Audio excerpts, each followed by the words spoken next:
জাহাঙ্গীরনগর বিশ্ববিদ্যালয়ে ৩ ছাত্রীর শ্লীলতাহানির অভিযোগে ৩ জনকে গ্রেফতার করা হয়েছে। ধর্ষণ চেষ্টার ঘটনার রেশ কাটতে না কাটতে এমন কাণ্ডে শিক্ষার্থীদের মাঝে সৃষ্টি হয়েছে তীব্র ক্ষোভ। এ নিয়ে আরও জানাতে যুক্ত হচ্ছেন অপু ওহাব।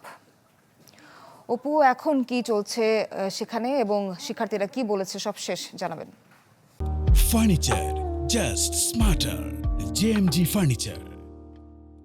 সোহা, আপনি জানেন যে নতুন করে 3 শিক্ষার্থীকে যে শ্লীলতাহানির শিকার হয়েছে এর প্রতিবাদে কিন্তু ভিকটিম একজন আসলে এই বিশ্ববিদ্যালয়ের যে প্রক্টরের অফিস রয়েছে প্রক্টর অফিসের সামনে অবস্থান নিয়েছেন। তিনি কিন্তু তার অবস্থানে অনড় অবস্থায় এখনও আছেন, এই অনড় আছেন। এর বাইরে বিশ্ববিদ্যালয়ের সাধারণ শিক্ষার্থীদের ব্যানারে একটি গ্রুপ কিন্তু মানববন্ধন পালন করেছে।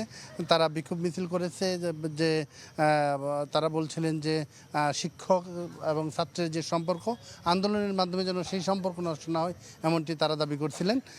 এর জন্য তারা মানববন্ধন করে বিক্ষোভ মিছিল করেছেন। এর বাইরে আপনারা জানেন যে দীর্ঘদিন পর ছাত্র সংসদ হয়েছে। ছাত্র সংসদের নেতৃত্বে কিন্তু বিকেল 4টায় একটি বিক্ষোভ মিছিল করবে দায়ীদের গ্রেফতারের জন্য।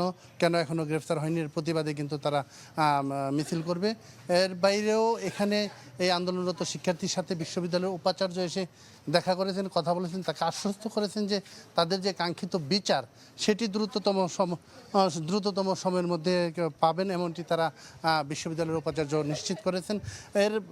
এছাড়াও যে কমিটি গঠন করা হয়েছে, তদন্ত কমিটি গঠন করা হয়েছে, এর একটি মিটিং রয়েছে বিকেল 3টায় এই ভবনেরই বিকেল 3টায় একটি মিটিং রয়েছে। সেই মিটিংয়ে কী সিদ্ধান্ত হয়, তদন্ত কমিটি আলাপ আলোচনা করে কী সিদ্ধান্ত হয় সেটির উপর কিন্তু আন্দোলনের গতি প্রকৃতি অনেকটা নির্ভর করছে।